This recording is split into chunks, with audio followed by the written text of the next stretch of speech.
Pinoy.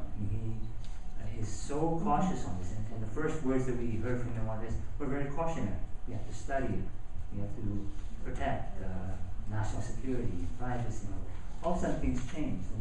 And since tayo naman, maybe you could share with us what it's like perhaps to be on the other side, what changes, what perspective changes, and what things don't we know, or should we know, so we can appreciate that perspective. One thing I've learned is there's no such thing as off the record. So I think you have to see how he approaches political questions. A very good example is the handling of Merceditas Gutierrez. He was very clear where he stood on that, and he never deviated. However, if you trace how the case was moving and how the government was going about it, there was a tremendous amount of frustration on the part of allies, supporters of the administration, and the same questions you're asking were the very same questions that were asked. The end result was the same anyway.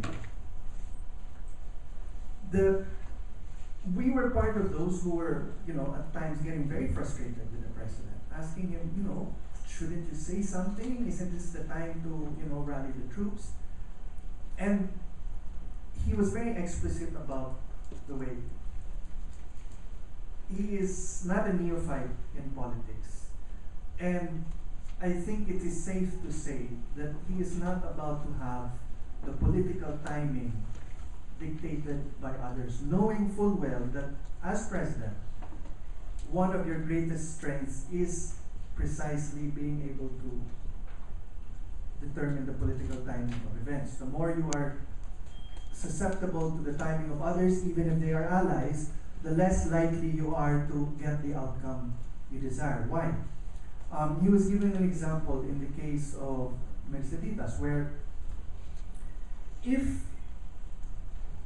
could you say, when he was telling us at one point, could you say that public opinion is solidly where we are in terms of the potential harm of a hostile ombudsman or an uncooperative ombudsman in terms of justice is the House at the stage where Malacanang could lead the charge, but then the House will not follow, in which case you have completely destroyed any chance of impeaching her. Would the Senate be even open to the idea of impeachment? If none of you can tell me that public opinion, our allies, even civil society is there, then it is not the time to lead the charge, and it would be counterproductive. In the end, I have to say, he was correct, even though for much of that time, you could see people, really venting and getting very upset.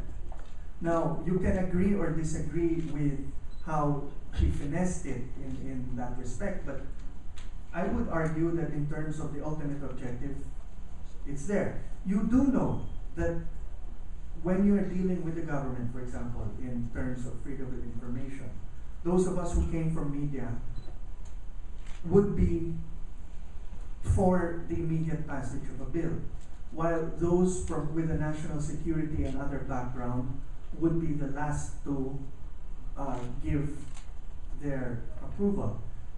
You cannot move an entire government in portions. It would have to be a general consensus, and it is in the interest of the ultimate objective to be as thorough, comprehensive, complete, and exhaustive with the process, because it gives those who would be opposing it less and less of an opportunity to derail.